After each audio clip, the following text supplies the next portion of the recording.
हर रोज़ भगवान हमारी रिहर्सल करवाता है। किसी भी कंडीशन में ना तो क्विट करो, ना किसी कंडीशन में परेशान हो, बल्कि हर हालत में अपने आप को एडजस्ट कर लो। कंप्लेंट भी नहीं करो भगवान से, ऐसा क्यों वैसा क्यों, पर adjust your will with the will of God. अपने भगवान की मर्ज़ी से अपनी मर्ज़ी मिला दो। जब तुम भगवान की मर्ज़ी से मर्ज़ी मिला देते हैं तो खुश हो जाते हैं कि आज मेरे प्यारे की यही मर्ज़ी है। और जब तुम अपनी चलाना चाहते हैं तो उलझ जाते हैं, ऐसा होना चाहिए, ऐसा नहीं होना चाहिए। हर बात में वाह वाह करो, ये भी ठीक है तो वो भी ठीक है, कुछ भी गलत नहीं है, कोई भी बात गलत नहीं है, कोई भी ईश्वर की हरकत गलत नहीं है। All is well that ends well.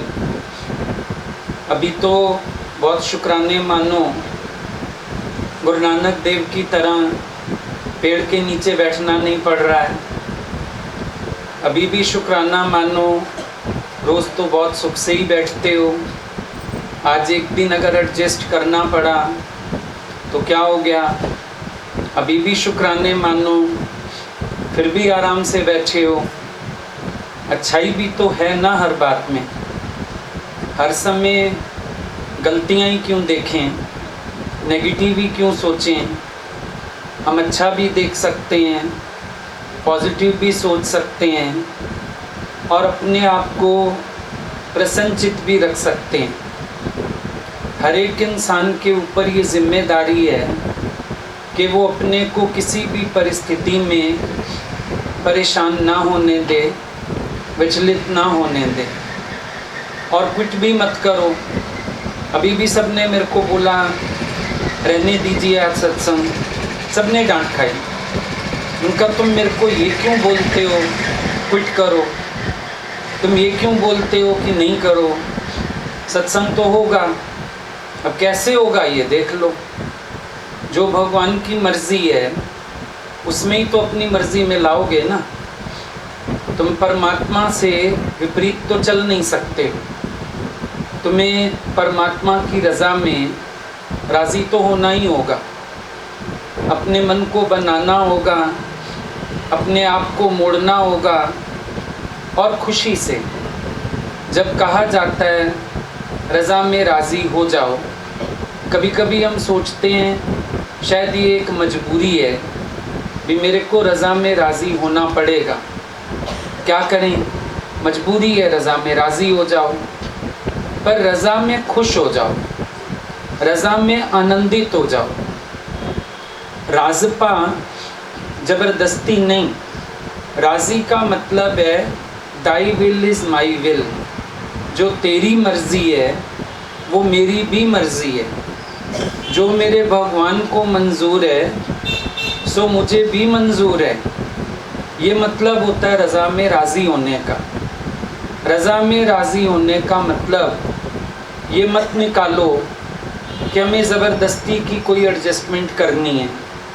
क्या करें, मजबूरी है, करना पड़ेगा, मानना पड़ेगा, अब कोई चारा नहीं है मेरे पास। ऐसा अगर सोचोगे तो मायूस हो जाओगे। ऐसा अगर सोचोगे तो लगेगा जैसे भगवान भी तुम्हारे साथ ज़बरदस्ती कर रहा है। जैसे होता है ना दुनिया में भी, भाई कोई ज़बरदस्ती हमसे काम कराता है, गर्दन पे चाकू रख दे, बंदूक की नोक दिखा दे और हमसे काम कराए। तो जो भगवान की रज़ा में राज़ी होता है वो ये नहीं अनुभव करेगा कि भगवान ज़बरदस्ती हमसे काम करा रहा है, भगवान ज़बरदस्ती मुझे रज़ा में राज़ी करवा रहा है। पर भक्त हमेशा एक बात अनुभव करेगा कि जो मेरे प्यारे की मर्ज़ी है वो मेरी भी मर्ज़ी है। हम खुश हैं उसी में, जो तेरी रज़ा है। ये मत बोलो मैं तेरी रज़ा में राज़ी, बोलो जो तेरी रज़ा है मैं उसमें खुश हूँ। जो तेरी मर्ज़ी है वो मेरी भी मर्ज़ी है। जो तुद भावें साई बलिकार, तेरा भाना मीठा लागे। भगवान तुम्हारा भाना बहुत मीठा है, बहुत अच्छा है, सब कुछ बहुत अच्छा है। जब हम अपनी इच्छा के विपरीत कुछ जाता देखते हैं तब हम ये सोचने लगते हैं ये खराब है। घरों में भी देखो, जब कुछ हमारी इच्छा अनुसार नहीं होता तो हम कहते हैं घर का माहौल खराब है, तो हम कहते हैं घर के लोग खराब हैं, तो हम कहते हैं परिस्थितियां खराब हैं। पर असल अगर देखा जाए तो बात ये है हमारी इच्छा खराब है। हम ये सोचते हैं हमारे अकॉर्डिंग होना चाहिए। अब घर में भी रहते हो, लगता है हर प्राणी घर का मेरे अकॉर्डिंग होना चाहिए। मैं कहता हूँ उठे तो उठे, बैठे तो बैठे, ऐसा करे तो करे, नहीं करे तो हम परेशान, फिर हम उलझ जाते हैं। अच्छा, कोई काम हमारी मर्ज़ी से होता है, हम कहते हैं बहुत अच्छा है, या उसमें कभी कमी भी निकल आए तो हम कहते हैं कोई बात नहीं। पर जब कोई दूसरे की मर्ज़ी से काम होता है उसमें हमको कमियां भी दिखती हैं, और अगर कुछ ऊंच नीच हो जाए फिर हम पूरा टाइम बोलते भी रहते हैं। मार्केट गए, माँ ने एक ड्रेस पसंद की, बच्चे ने कहा नहीं मेरे को दूसरी पसंद है, जिद से बच्चे ने ले ली। अब वो पूरा रास्ता बोलती आएगी बेकार सा रंग है, गंदा सा प्रिंट है, कहना तो तुमने मानना नहीं है, चलो ले आए। अब एक बार पहना, रंग खराब हो गया, उधड़ गया, अब तो उसकी शामती आ जाएगी। मैंने कहा था ये मत ले, मैंने कहा था ये अच्छा नहीं है, पर माना नहीं तूने। गुस्सा आ जाता है। यही होता है जब हमारे अकॉर्डिंग नहीं होता, घर में भी हम कमियां निकालते रहते हैं और हम ये सोचते हैं कि हम अगले व्यक्ति को जितना सुना सकते हैं सुनाएं, जितना बोल सकते हैं बोलें, जितना हम अगले व्यक्ति को टॉर्चर कर सकते हैं करें, क्योंकि अंदर तो ये है कि मेरे अकॉर्डिंग नहीं हुआ। और कभी कभी तो हम करने में भी असमर्थ होते हैं। शुक्र है किसी ने कर तो दिया। कई बार ऐसा भी देखा जाता है, अपॉर्चुनिटी हमारे पास भी होती है, भाई तुम कर लो, चलो तुम नहीं कर पाए, कोई और माध्यम बन गया। अब हम उसकी कमियां निकालते जाएंगे, अब हम बार बार उससे उलझते जाएंगे। किस लिए? क्योंकि मेरे अकॉर्डिंग नहीं हुआ, जैसा मैंने सोचा वैसा नहीं हुआ, जैसा मैंने चाहा वैसा नहीं हुआ। मैं तो ऐसा चाहता था, मैं तो वैसा चाहता था। सबके साथ ये प्रॉब्लम है, हर कोई अपनी इच्छा को ऊपर रख के दूसरे को दोष देता है। और गुरु तुमको कह रहा है सब कुछ ईश्वर से होता हुआ देखो, ऐसे मत देखो कि ये किसी और से हो रहा है, सब कुछ परमात्मा से होता हुआ देखो। अब जब परमात्मा से होता हुआ देखोगे तो किसी को दोष नहीं दोगे, किसी को गलत नहीं बोलोगे, किसी को ये नहीं कहोगे तूने अपनी मर्जी की, उसने नहीं की। जब तुम एक तरफ ये बात मानते हो कि एक पत्ता भी हुक्म के बिना नहीं हिलता है, तो फिर किसी घट में भी बैठ के कराने वाला तो परमात्मा ही है। करन करावन आपे आप, मानुष के कछ नाई हाथ। जहाँ से भी जो हो रहा है परमात्मा ही करा रहा है। अगले के घट में बैठ के भी भगवान नहीं कराया, बात खत्म हो गई। उस दिन भी कोई आया बच्चा, अब उसका जो भी हिसाब रहा होगा बचपन में पेरेंट्स के पास नहीं था, उसको गवर्नमेंट स्कूल में पढ़ाया, जो भी किया। अब मेरी परवरिश अच्छी नहीं हुई, बहुत शिकायत की। मैंने उसको बोला कि तेरी डेस्टिनी भी तो कोई चीज़ है। जब तेरी प्रारब्ध का खेल ही ऐसा था तो वह बेचारों ने, उन्होंने भी गरीबी में गुजारा किया। पनौती तो तू था उनके घर में, तू माँ बाप को दोष दे रहा है कि पापा ने अच्छा कमाया नहीं, मुझे पब्लिक स्कूल में पढ़ाया नहीं। माँ बाप को क्यों दोष दे रहा है? तेरी प्रारब्ध भी तो कोई चीज़ है, कुछ तो खेल तेरा भी बना हुआ होगा, उसके अकॉर्डिंग सब हुआ। उसमें अगले कहाँ से दोषी हो गए भाई? अगले कहाँ से गलत हो गए? हर कोई अपनी शरीर की प्रारब्ध लेके आया है, तुम भी लाए हो। अच्छा, मैंने कहा अब तो तू बड़ा हो गया, अब बदल ले। अब क्यों नहीं बदल पा रहा? अब तो तू कोशिश कर रहा है, फिर भी याद कुछ नहीं आ रहा, तो तेरी किस्मत हुई ना। फिर तू उनको क्यों दोष दे रहा है? तो जहाँ हमको अपनी इच्छा अकॉर्डिंग नहीं मिलता, हम भगवान को भूल जाते हैं, दूसरे लोगों को ब्लेम करना शुरू कर देते हैं। ये गलत है, ये गलत है, ये ऐसा है। अब माँ बाप शादी कराते हैं, अच्छा भला लड़का देख के, काम धंधा अच्छा होता है, लड़की शादी होके पहुँचती है, उल्टा उनका ही भट्टा बैठ जाता है। फिर कहती है जब से इस घर में आई हूँ गुजारा कर रही हूँ। किस्मत तेरी, अगले तो पहले अच्छे भले थे, तेरी किस्मत है ना। तो अगर परमात्मा को, प्रारब्ध को बीच में डालोगे तो किसी को भी ब्लेम नहीं कर पाओगे।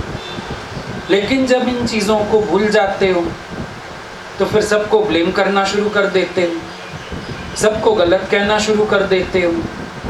फिर ये सोचने लगते हो अगला व्यक्ति गलत है। अगला क्यों गलत है? तुम्हारे हिसाब किताब ऐसे हैं, जो तुम्हारा हिसाब है वो तुमको मिल रहा है। और कई बार तो ऐसा भी होता है, बहुत कोई दे भी दे तुम्हें, लेकिन उसके बाद तुम गवा बैठोगे, तुम्हारी किस्मत में नहीं। कईयों के माँ बाप दे जाते हैं, पर इंसान प्रारब्ध नहीं है, उसको भी गवा लेता है। कभी कभी मिलता है लेकिन अपने ख्याल अच्छे नहीं हैं, तो हम जन्नत में भी दुख पाते हैं, बहुत सुख में भी दुख पाते हैं, उलझे रहते हैं, निराश रहते हैं, नाराज रहते हैं। क्या कारण है? अपना मन कारण है, अपने ख्याल कारण है, अपने अंदर की परेशानियां कारण है। कारण कभी भी बाहर मत ढूंढना, कारण अपने ही अंदर है। कई बार बाहर से सब कुछ बहुत अच्छा होता है, लेकिन व्यर्थ की बातें, व्यर्थ की उलझनें वो हमें परेशान किए रहती हैं। मेरे को ये पसंद है, मेरे को ये नहीं पसंद है। कई बार तो लोगों की, व्यक्तियों की भी चॉइस हो जाती है, मेरे को ये व्यक्ति पसंद है, ये व्यक्ति नहीं पसंद है। फलाना रिश्तेदार पसंद है, फलाना नहीं पसंद है। किसी का आना पसंद है, किसी का नहीं आना पसंद है। अब हम अपने जीवन को कई बार यूं भी तो नर्क बनाए रखते हैं, बेकार की बातों से, बेकार के ख्यालों से नर्क बनाए रखते हैं। तो नर्क किसी दूसरे ने थोड़ी बनाया हमारे जीवन को, हमने खुद नर्क बनाया, हम खुद उलझे। मैंने बोला ना, कल परसों भी कोई आया था लड़का, परेशान, माँ बाप ऐसे, माँ बाप ऐसे। मैंने कहा बहुत परेशान है, चला जा, वो लोग तो सुख से रहें, जा तो देखें तू कौन सी जन्नत कमा लेता है, हम भी देखते हैं तेरे को, चला जा, रह लेंगे वो लोग, हो जाएगा उनका गुजारा। कि तुम उनका भी जीना हराम करो, उनको भी दुखी करो। किस्मत तुम्हारी भी तो कोई चीज़ है, अपनी किस्मत को भी समझो। बनी बनाई बन रही, अब कुछ बनना ना है, अब कुछ बनना नहीं है, ये तो प्रारब्ध है, सो बनी हुई है। हर वक्त हम सामने ही ब्लेम करेंगे तो हम खुद ही खुश नहीं रह सकते, ना किसी को खुश रहने देंगे, बल्कि इल साइकोलॉजी हमारी होती है, हम दूसरों को भी नेगेटिव कर देते हैं। नेगेटिव हम खुद होते हैं, दूसरे लोगों को भी हम डिप्रेशन में डाल देते हैं, क्योंकि हमारे शब्द, हमारी हरकतें, हमारी सोच इस तरह की होती है कि दूसरे लोगों की परेशानी का भी हम कारण बन जाते हैं। खुद उलझते हैं, दूसरों को उलझाए रखते हैं, खुद दुखी रहते हैं, दूसरों को दुखी किए रहते हैं। सारा दिन ना प्रसन्न रहना, ना किसी को प्रसन्न रहने देना। भाई हर एक का योगदान होना चाहिए ना। जैसे घर में हम रहते हैं, अब एक बड़ा आदमी होता है घर में, उसका योगदान होता है कमाने में, स्त्री का योगदान होता है पकाने में, लेकिन घर के सारे सदस्यों का योगदान होता है घर का एटमॉस्फेयर हेल्दी बना के रखने में, खुश रहने में। सब एक दूसरे का ध्यान रखें, एक दूसरे को खुश रखें, एक दूसरे को प्यार करें, एक दूसरे को समय दें। सबके घर में एक वक्त कम से कम ऐसा होना चाहिए जब घर के सारे लोग मिलके खाना खाएं। एक समय ज़रूर होना चाहिए ऐसा, चाहे दोपहर का, चाहे रात का, चाहे सुबह नाश्ते का, कि सारे घर के लोग इकट्ठे मिलके बैठेंगे और मिलके खाएंगे। थोड़ी देर एक दूसरे को समय देंगे, हंसेंगे, बोलेंगे। उस टाइम प्रॉब्लम्स नहीं डिस्कस करेंगे, लड़ाइयाँ नहीं करेंगे। उस समय एक दूसरे के साथ हंसें, बोलेंगे, लाइट एटमॉस्फेयर बनाएंगे। ये समय होना चाहिए। हर एक का घर में एक योगदान तो होना चाहिए ना। हम घर में योगदान भी दे के राज़ी नहीं, हम घर में इतना सा भी करके राज़ी नहीं होते। कोई बात आ गई मन में, मुंह बना के घूमते जाओगे। जल्दी ठीक करो बात को, लिव हैप्पीली, खुश हो करके जियो। दिनों के हिसाब से, महीनों के हिसाब से फिर बातचीत बंद कर देते। गलत है बात। सब एक दूसरे को प्यार करने वाले बनो, समझने वाले बनो। आज माँ बाप ने तुम्हारे लिए किया, तुम माँ बाप के लिए करो। सबको समझना चाहिए। सब एक दूसरे को वक्त दें, खुशी दें। आज हमारी कितनी गलतियों को माँ बाप ने सहा, कितना वो दृष्टांत आता है। बुजुर्ग आदमी को लड़का होटल में खाना खिलाने ले गया, पीछे उधर गया तो बाप से गिर गया खाना। बड़े प्यार से बाथरूम में ले गया, साफ करके लाया, फिर पूछा और कुछ खाएंगे, आइसक्रीम मंगा के दी। कोई देख रहा था, बोला जब उनके हाथ कांपते, लाया क्यों? बोला जब छोटे होते मेरे को अक्ल नहीं थी, ये भी तो लाते थे। मेरी माँ भी तो मेरे कपड़े बदलती थी रेस्टोरेंट में, शादी में जाके। इन्होंने तो कभी नहीं काम लेके नहीं जाएंगे। तो क्या हो गया, आज वो बुजुर्ग हो गए। अगर उनसे गिर गया तो मैं क्रोध क्यों करूं, मैं ऐसे क्यों बोलूं? मैं सेवा कर सकता हूं। क्या हो गया, मैं बाथरूम में जाके उनको साफ कर लाया शर्ट उनकी। अभी फिर आइसक्रीम खाने का मन है, खिलाऊंगा। अभी और भी इनका घूमने का मन होगा तो भी घुमाऊंगा, फिर ले जाऊंगा घर। क्या हो गया फिर? कोई बड़ी बात है क्या? तो ये अंदर के जो ख्याल हैं वो इस तरह के होने चाहिए। प्यार होना चाहिए। अब बड़ी उम्र में जाके सबके दिमाग में थोड़ा फ़र्क आता है। बड़े लोग भूलते भी हैं, बड़े लोग बात को रिपीट भी करते हैं, बड़े लोग कभी कभी नहीं समझ पाते चीज़ों को। तो सबके घर में देखो एक विक्षेपता हो जाती है, गुस्से में आते हैं बार बार। आपको कितनी बार कहा चुप रहा करो, आपको कितनी बार कहा बीच में मत बोला करो, आपको समझ तो आती नहीं है, बार बार एक बात करते हो। फिर बेचारों को ये सुनना पड़ता है। पर छोटे होते तुम तो एक कौवे को भी 25 बार पूछते थे, माँ ये क्या है? फिर वो कहती थी बेटा क्रो है। मामा क्या था ये? अरे बेटे क्रो था ये। माँ ने चांटे तो नहीं मारे, 1000 बार कहा कौवा है। कहाँ क्या? कभी सोच के देखो, हम जिन बातों के लिए ब्लेम करते हैं अपने बड़ों को, क्या वो बातें हमारी लाइफ में नहीं बीती? हमारे पेरेंट्स ने नहीं सहन किया था हम लोगों को? क्या उन्होंने उठा के सड़क पे फेंक दिया था, माइयों के हवाले कर दिया था, हॉस्टल्स में फेंक दिया था, गले लगा के रखा और आज हमें इस लायक बनाया कि हम माँ बाप की भी गलतियां निकाल लेते हैं। इतना होशियार बनाने वाला कौन है तुम्हें? वही माँ बाप है ना। आज तुम कहते हो मैं बहुत सियाना, मैं बहुत समझदार, मैं बहुत अक्ल वाला, बनाने वाला कौन है? वही माता पिता है ना। उनकी वैल्यू करनी आनी चाहिए। क्या हो गया? राजी रहो रजा में। अब सारी इच्छाएं तो तुम्हारी भी पूरी नहीं हुई, तुम अपने आगे वालों की भी पूरी नहीं कर पाओगे। ये तो ब्लेम सब एक दूसरे को देते आएंगे, लेकिन अंडरस्टैंडिंग की जरूरत है। ये तो सब करेंगे। तुम्हारे बाप ने तुम्हारे दादा को ब्लेम किया होगा, तुमने अपने बाप को किया, तुम्हारे बच्चे तुम्हें ब्लेम करेंगे। बड़ी बात है कोई? सब ब्लेम करते हैं क्योंकि नॉन अंडरस्टैंडिंग है। एक अंडरस्टैंडिंग होनी चाहिए कि ठीक है, अगलों से जितना बन पाया उन्होंने उससे ज़्यादा ही किया, हमने क्या कर दिया उनके लिए? एक बार अपने से ये पूछ लो, हमने क्या किया अपने पेरेंट्स के लिए? उन्होंने तो फिर भी बहुत कुछ किया। हमें पढ़ाया लिखाया, घर बना के दिए, गाड़ियाँ लेके दी, शादियाँ कराई, काम कराए। उन्होंने तो फिर भी बहुत कुछ किया है। हमने उनके लिए क्या किया? एक बार पूछ के देखें। हम ब्लेम करने के हकदार तब हैं जब हम बहुत कुछ करके बैठे हों। हमने कौन से छतरवार दी?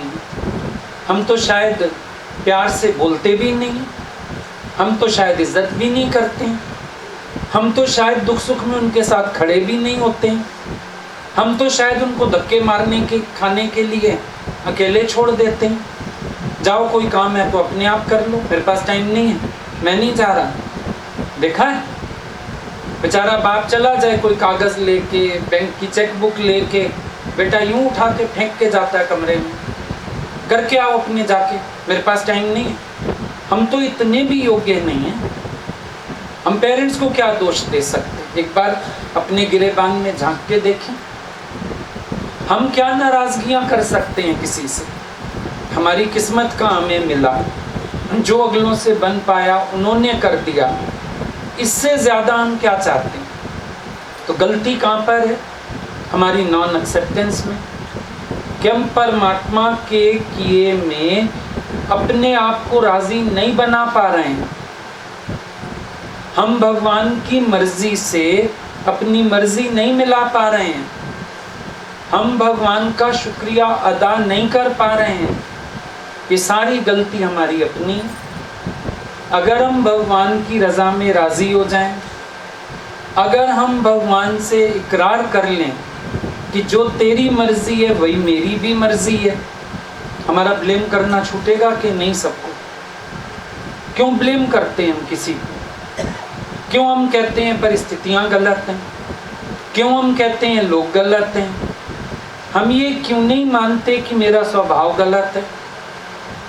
हम ये क्यों नहीं मानते कि हमारे पास कॉमन सेंसेस की कमी होती है? हम ये क्यों नहीं मानते हम गलत समय पर बोलते हैं? हम ये क्यों नहीं मानते कि हम सामने वालों की मास्टरी करना चाहते हैं, हम चलाना चाहते हैं, हम अपने अनुसार सब कुछ देखना चाहते हैं? कभी हमने अपने बड़ों में ये भाव रखा कि हम उनसे सीखें? नहीं, थोड़ा सा बड़े होते ही हमारा मन उनको भी सिखाना चाहता है, आप ऐसे करो, आप ऐसे नहीं करो। हम कितना सीख गए, कितना संसार देख लिया। उनके पास दुनिया देखी हुई है, उनके पास दुनिया का अनुभव है, सीखना होता है। जैसे गुरु के पास हम आते हैं, हर समय उनसे सीखना होता है। भाई अभी इस परिस्थिति में क्या किया, क्या डिसीजन लिया, क्या किया। आज कोई भी कारण हमारे सामने आता है, हमें सबसे पहले याद आता है कि अरे फलाना सीन हुआ था, भगवान ने क्या किया था।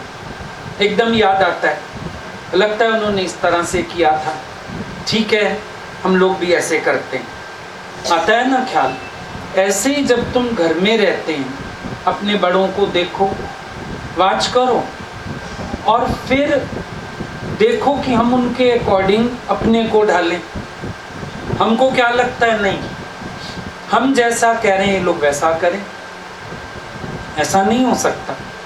अब अक्सर देखो बच्चे बड़े होते हैं, उनको ये भी प्रॉब्लम होती है फलाना रिश्तेदार आना चाहिए, फलाना नहीं आना चाहिए, जबकि सीखने वाली बात है माँ बाप ने कैसे बना के रखी हुई है। कई बार होता है ना, अब माँ बाप तक तो ठीक है, उनसे भी बड़े होते हैं कई बार घर में, तो बड़ी उलझन होती है, फलाना क्यों आ रहा है, फलाना क्यों आ रहा है। देखो ना हमारे बड़ों ने कितनी बना के रखी है, प्यार रखा है, अच्छे से रखा है।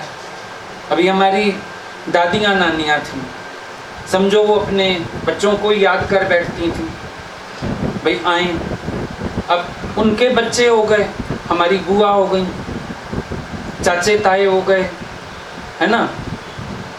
अब वो लोग आते थे, हमारे पेरेंट्स बड़ी रिस्पेक्ट करते थे, तो हम लोगों को सीखने को मिला रिश्तों की मिठास क्या होती है, रिश्तों में प्यार कैसे बनाया जाता है, एक दूसरे के लिए जिया कैसे जाता है और खुश कैसे रहा जाता है। हमने सीखा, उसका परिणाम क्या हुआ, हम अपने भाई बहनों की इज्जत करनी भी सीख गए। नहीं तो आज हमको लगता दादी अपनी बेटी को क्यों याद करती है, तो कल को लगता मेरी माँ अपनी बेटी को याद क्यों करती है। लगता ना, हमारे बड़ों से जो हम सीखते हैं वो हमारी जीवन में उतरता है, आदर्श बनता है। आज हम लोग देखते थे बुआ वगैरह कोई आई, बड़ी चिंता होती थी डैडी लोगों को, अच्छा बनाओ, 2 चीज़ बनाओ, नहीं मेरी बहन कोई रोज़ रोज़ आएगी, ये ले आओ, इसको ये पसंद है, इसको ये खिलाओ, इसको मैंगो बड़ा पसंद है, अल्फेंजो बड़ा पसंद है, नहीं खाने के साथ होना चाहिए। तो हम लोगों ने देखा आओ भगत कैसे करते हैं, हम लोगों को तमीज़ आ गई ना। जब वो जाने लगते थे, नहीं साल बाद तो आई है, 4 सूट बनवा के दो, चादर के 2 जोड़े दे दो, कैश भी दो, मिठाई भी दो। अरे इतना देना होता है, क्यों हमारे घर कोई कमी है? हाँ, सही बात है, सीखा ना। तो उससे क्या हुआ, दिल इतना खुला हो गया कि अपने भाई बहनों के लिए करने के लिए कभी विचारना ही नहीं पड़ता, सोच ही नहीं आती कितना खर्च हो रहा है, लगता है नहीं यही तो हमने सीखा है, खुले दिल से करना, कर दो। तो हमेशा बड़े गलत नहीं होते, वही संस्कार हमारी जीवन बनते हैं। और जो इज्जत उन्होंने कमाई है, हम उनकी इज्जत की भी लाज रखते हैं और अपनी इज्जत भी कमा पाते हैं। सोच के देखो। और होता क्या है आजकल घरों में, जरा से बच्चे बड़े होते हैं, क्यों आना है फलाने ने, क्या मतलब है, चाचे ने किया क्या हमारे लिए, क्यों आएगा वो, उनके बच्चे पूछ रहे हैं हमें। ऐसे देखते हो घरों में, आपको बच्चे बड़े हो जाएं, अपने भाई बहनों को बुलाने के लिए आज्ञा लेनी पड़ती, और बुला लो मर्जी से, फिर उनकी नाराज़गियाँ सहनी पड़ती, घर में लड़ाइयाँ होती, शोर होते हैं, झगड़े होते हैं। तो कहाँ गए, बेसिक मैनर्स ही गुम हो गए। क्यों गुम हो गए? क्योंकि भगवान देखना सारे ही भूल गए, सारे स्वार्थ के दर्शन कर रहे हैं, भगवान का दर्शन ही कोई नहीं कर रहा कहीं पे। इंसान क्या ढूंढ रहा है, हर आने वाले में स्वार्थ ढूंढ रहा है। गुरु कह रहा है हर सामने आने वाले में भगवान ढूंढ। गलती हो रही है, नहीं हो रही? सी गॉड एवरीवेयर, सर्वत्र भगवान देखो, सबके साथ राजी हो जाओ, खुश रहो, प्रसन्न चित्ता से जियो। इसी को तो सत्संग कहते हैं। और सत्संग क्या है? बड़ी बड़ी बातें सत्संग नहीं है, लेकिन जहाँ तुम बैठे हो, एक कुत्ता है जहाँ बैठता है पूंछ से जगह साफ करके बैठता है।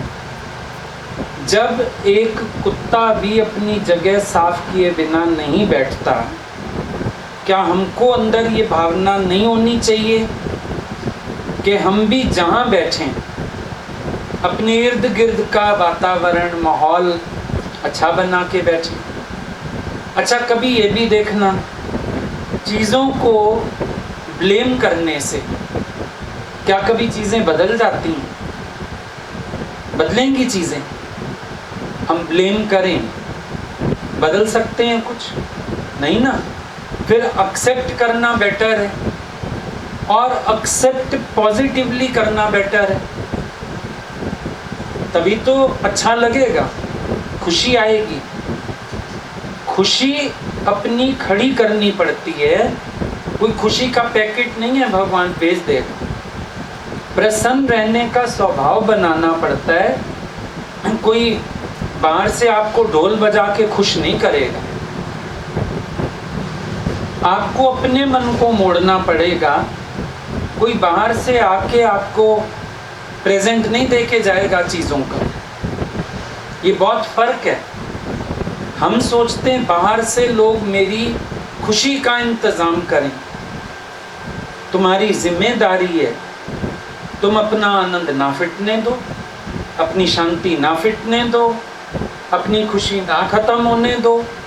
ये तुम्हारी जिम्मेदारी है। हम सोचते हैं दूसरों की जिम्मेदारी है हमारा ध्यान रखें, दूसरों की जिम्मेदारी है हमारी खुशी का ध्यान रखें। बिल्कुल गलत सोच है। तुम्हारी जिम्मेदारी है, दादा ने क्या बोला, नाराज ना होने का तुम कसम उठा लो, ये बोला है ना। सोच के बताओ दादाजी ने क्या बोला है, तुम नाराज ना होने का कसम उठाओ। ये नहीं बोला कि दूसरे लोग तुम्हें खुश रखें, तुम ये टेंशन करो। तुम भगवान बन के बैठ जाओ, दूसरे तुम्हें मनाएं, तुम्हारी आरती उतारें, तुम्हें खुश करें, तुम्हारे लिए सोचें, ये सब नहीं। पर तुम अपने अंदर देखो, कैसा भी समय, कैसी भी परिस्थिति, मेरे अंदर उलझन नहीं होनी चाहिए, मेरी खुशी किसी कीमत पे खराब नहीं होनी चाहिए। ये तुम देखो, तुमने क्यों नहीं अपने को ऐसा बनाया कि तुम्हें किसी चीज़ का इफेक्ट ना हो। घड़ी लेते हो वाटरप्रूफ, है ना, पेपर्स लेमिनेट करा लेते हो कि इनको पानी वानी का असर ना हो, शॉक प्रूफ चीज़ें लेते हो। तो तुम भी तो शॉक प्रूफ बनो। तुम्हें हर थोड़ी देर में शॉक लग जाता है, हर थोड़ी देर में प्रभावित हो जाते हो हर चीज़ से। तुम भी तो अपने आप को चेंज कर सकते हो, तुम भी तो अपने आप को बदल सकते हो, तुम भी तो अपना मन मोड़ सकते हो। फिर तुम वो क्यों नहीं कर रहे हो? तुम्हें भी तो गुरु ने कहा change your self and the world is changed. तेरे बदलने से सारी दुनिया बदल जाएगी। ये काम तो तुम भी कर सकते। तुम्हें खुद खुश रहना नहीं आता, अपने मन को बनाना नहीं आता, अपने जिद, अपने हठ, अपने अहंकार तुम तोड़ना नहीं चाहते, और दूसरों को ब्लेम करते हो, ये मुझे खुश नहीं रहने देते। तुम्हें खुश होना आता ही नहीं, तुम्हें खुश रहना आता नहीं, दूसरे क्या करें? छोटे बच्चे हो, तुम्हारी ठोड़ी पे हाथ लगा लगा के तुम्हें जैसे बच्चे को हंसाते हैं। छोटे बच्चे हो कि कोई आए तेरी ठोड़ी पे हाथ लगा के कहे हंस हंस हंस, खुश होके दिखाओ। फिर तुम्हारी जिम्मेदारी है, बिना मतलब उलझ रहे। तुमसे क्या हो गया दूसरों के लिए जो इतना हक रखते हो दूसरों को? क्या किया है तुमने किसी के लिए? दूसरों ने फिर भी मेरे लिए बहुत कुछ किया होगा। थोड़े से बड़े हो जाओ, अपने से पूछो, माँ बाप ने जिद्दें पूरी की होंगी, हमारा क्रोध सहा होगा, हमारी बेकार की बातें सहन की होंगी, हमने क्या किया? हमने उनको 4 जगह बेइज्जती किया होगा, हमने 4 जगह उनकी इज्जत खराब ही करी होगी, हम कभी उनकी शोभा नहीं बने होंगे, हमने कभी उनकी खुशी के लिए कुछ नहीं सोचा होगा। उनसे हम बहुत उम्मीद रखते हैं।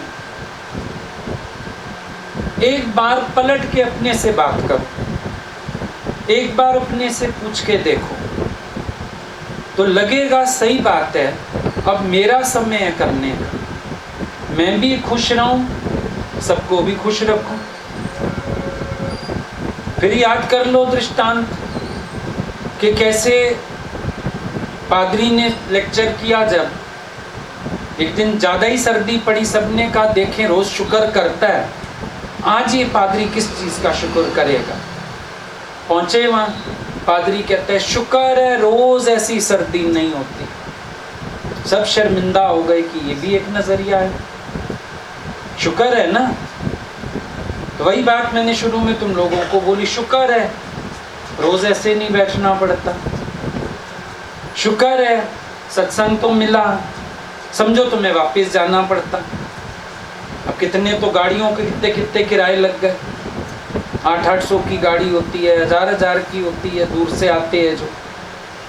और कितना मन उदास होता, घर से भी कई बार एडजस्ट करके निकलो, डांट खा के निकलो, काम करके निकलो, और आगे तुम्हें प्रसाद भी ना मिलता सत्संग का।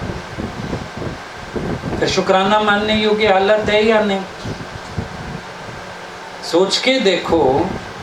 समझो हमारा कोई दंड तो नहीं है गुरु पर, बोल दिया जाता कि आज वापस चले जाओ, क्या कर लेते? शुक्राना माने, अभी भी शुक्र है, ये भी शुक्र है सुबह का समय है, यही दोपहर का 1-2 बज रहा होता, ऐसे लगता भट्टी में लगा दिया है किसी ने।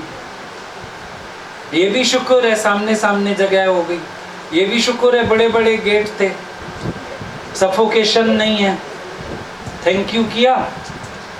एक बार अपने से पूछ के देखो, फटाफट बच्चों ने इंतजाम कर दिया, माइक भी चल गई, कितनी शुक्राना मानने योग्य हालतें हो गई, एक न्यू एक्सपीरियंस हो गया।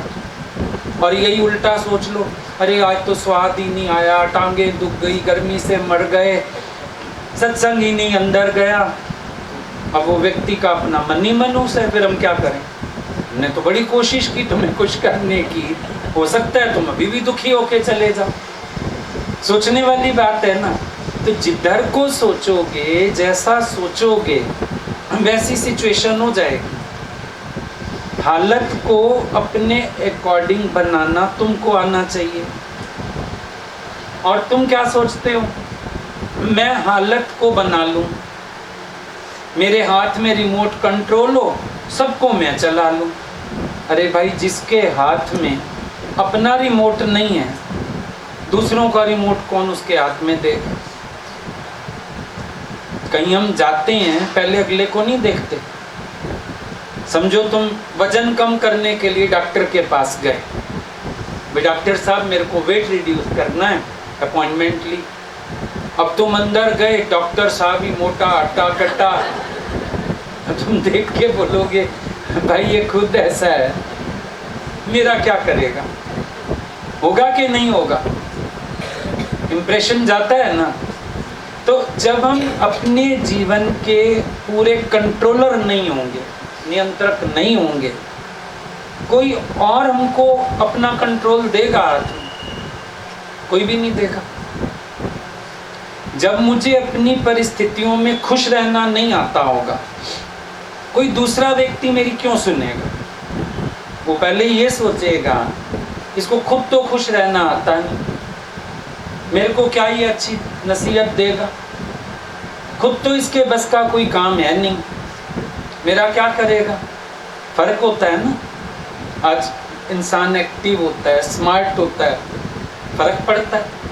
कभी देखो पेरेंट्स होते हैं ना, पहले अपने बच्चे को देखते हैं, भाई हमारा बेटा किसी काम के योग्य है, फिर लगता है हमारा तो घर में ही काम हो जाएगा, कोर्ट कचहरी का काम मेरा बेटा करा देगा, कोई लेन देन डील है, दुकान खरीदना है, मकान, मैं बेटे के साथ चला जाऊँगा, होशियार। पर पता होता है बेटा किसी काम का नहीं है, लल्लू है, डिसीजन मेकिंग पावर नहीं है, बात करने का अकल नहीं है, घर का ही शेर है, बार मिट्टी का माधो है। फिर ऐसा बाप बार ढूंढता है किसी को, किसी दोस्त को पकड़ेगा, दोस्त के बेटे को पकड़ेगा, किसी भाई को पकड़ेगा, क्योंकि वो जानता है मेरा सिक्का खोटा है। तो ऐसे ही जब हम खुद अपने कंट्रोलर होते हैं, तो कोई दूसरा भी हमारे हाथ में कंट्रोल देगा ना। पहले हमको अपने को प्रूव करना पड़ता है, ना चाहते हुए अपने घर में भी हमको प्रूव करना पड़ता है कि हम किसी काम के नहीं। अपने पेरेंट्स हालांकि इस निगाह से नहीं देखते, तौलते नहीं कभी, पर फिर भी तौल लेते। जब देखते हैं दूसरों के बच्चे एक्टिव होके काम कर रहे हैं, अरे हमारा बेटा तो नहीं है ऐसा एक्टिव, उसके बस की नहीं है काम करना, अरे लड़ाई झगड़ा इसको नहीं आएगा करना, ये तो प्यार कर सकता है लेकिन बोल नहीं सकता किसी के आगे। ना चाहते हुए भी हम अपने घर में भी तौले जाते हैं। अब कई चीज़ों के लिए हमारा मन कहता है हमारे घर के लोग हमारे में एतबार करें, कई बार तो बीवी नहीं एतबार रख सकती। दो कारण होते हैं, कई बार हमारे आचरण की वजह से हमारे में एतबार नहीं रखा जाता, और कई बार अगला तुम्हें अपने अकॉर्डिंग चला नहीं पाता तो ब्लेम करता है। ये भी ध्यान देना, बीवियों के दो पहलू होते हैं। वो अगर देखेगी ना आदमी मेरे अनुसार नहीं है तो भी कहेगी ये किसी काम के नहीं है। एक्चुअली उसका स्वार्थ है, वो चाहती है ये अपने घर वालों से ना बरते, ऐसा ना करे, पूरा टाइम पिन मारती रहेगी, तेरे बाप ऐसा, तेरी माँ ऐसी, तेरा भाई ऐसा, तेरा फलाना ऐसा, आग लगाए रखेगी। वो कहेगी मैं नहीं विश्वास कर सकती, उसका स्वार्थ है।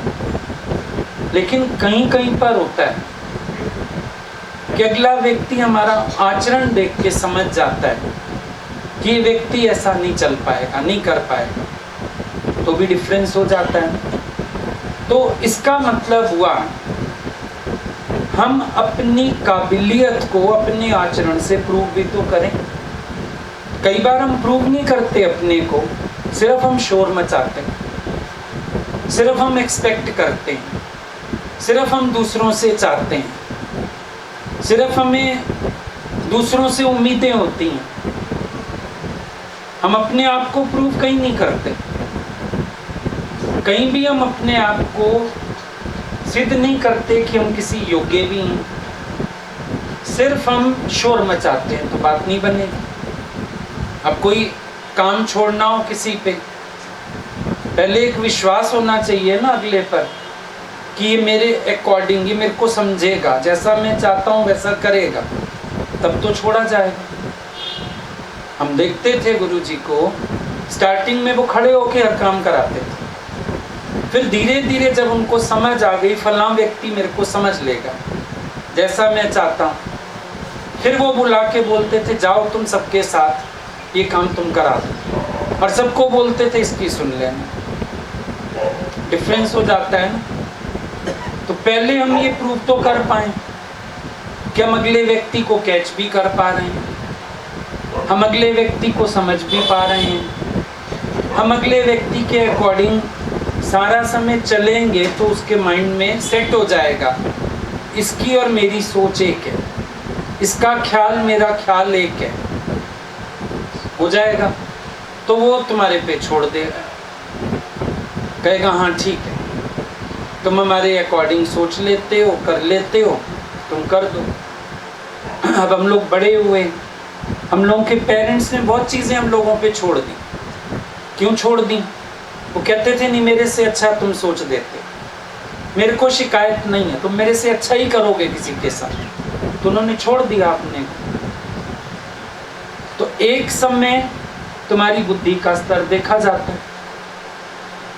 उन्होंने देखा कभी हमने कुड़कुड़ नहीं की, उन्होंने देखा बाजार चल के हमने अच्छी चीज़ पसंद करके दी, खुले दिल से करके दिया, तो उन्होंने हमारे ऊपर छोड़ना शुरू कर दिया। पहले आप प्रूव तो करो आप कितने योग्य हो, आप इस चीज़ को एक बार सामने तो आने दो, तब तो कोई आपके ऊपर छोड़ेगा। शायद अगला अपने को भी फ्री छोड़ दे आपके ऊपर, क्या तुम तो मेरे लिए भी अच्छा सोच लो, कोई दिक्कत नहीं, जैसा तुम सोचो, जैसा तुम करो, जैसा तुम्हें अच्छा लगे। हो सकता है एक समय अगला व्यक्ति ऐसा भी सोच ले, पहले तुमको प्रूव करना होगा। पर जिसको भगवान की रज़ा में ही नहीं राज़ी होना आता, वो और किसी के साथ कैसे राजी होएगा? अहंकार अड़ेगा, बुद्धि चलेगी तो काम खराब ही होगा, कभी सही काम नहीं हो पाएगा। तो ना अहंकार अड़े, ना बुद्धि चले, और सीखो और चलो आगे, फिर बात बनती है। तो सबसे पहला काम है प्रभु की रजा में अपने आप को राजी करो। सबसे पहला काम है adjust your will with the will of God. एक छोटी सी हालत में एडजस्ट करने में अगर बनाना पड़ता है अपने को, तो सोचो कल कोई बड़ी हालत में कहाँ से बनाओगे।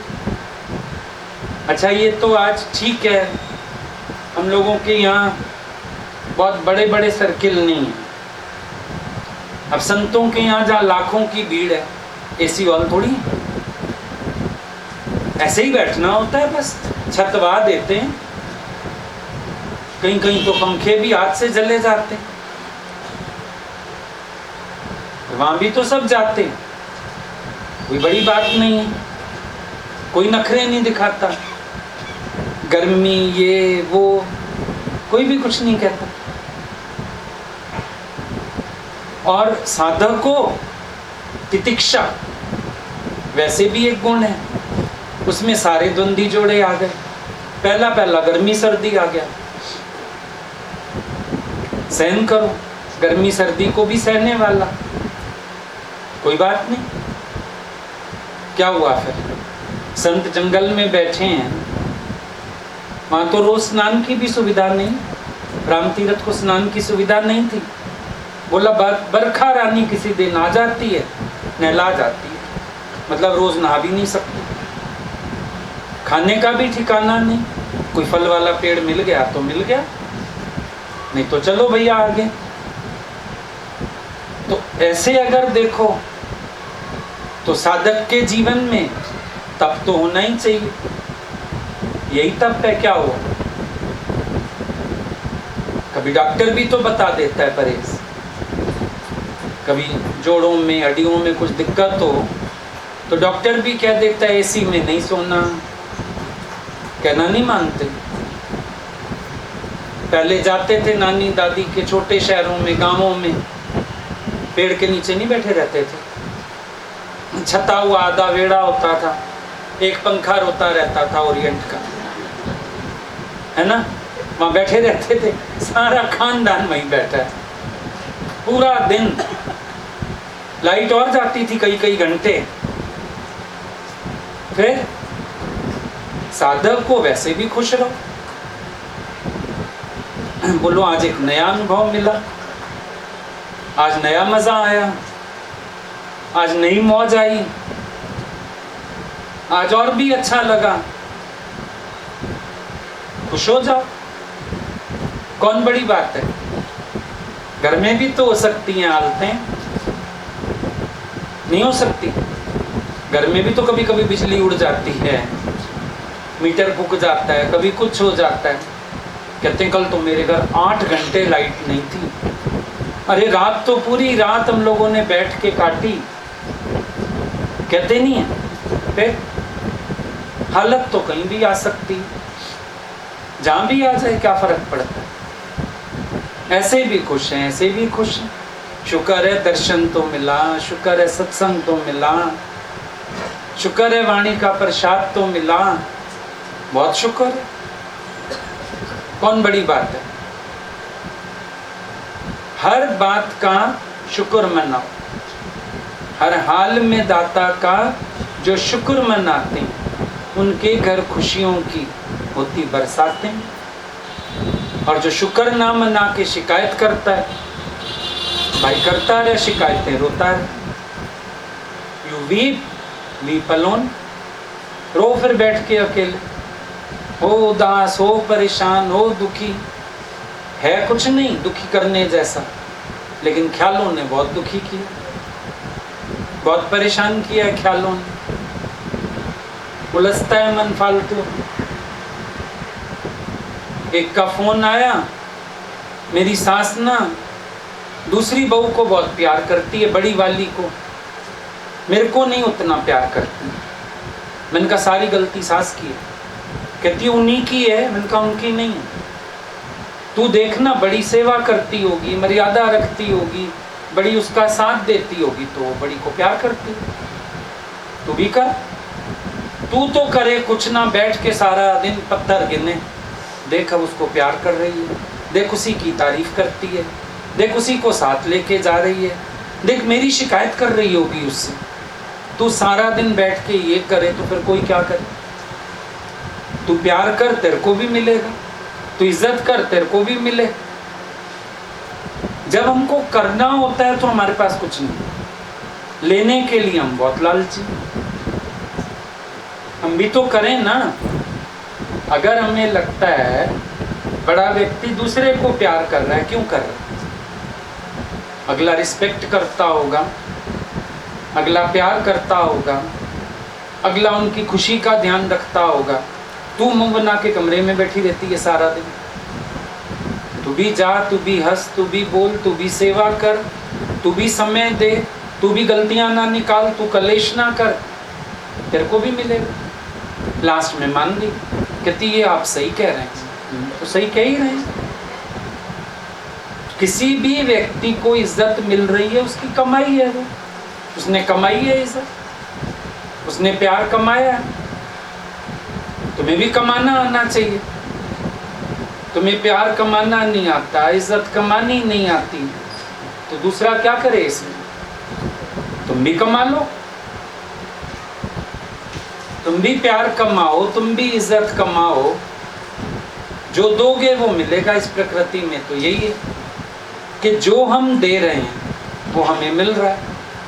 प्यार देंगे, प्यार मिलेगा। इज्जत देंगे, इज्जत मिलेगी। नफरत देंगे, नफरत मिलेगी। कभी तुम्हें कुछ मिले ना, पहले ये तौल लेना तुमने दिया होगा ऐसा।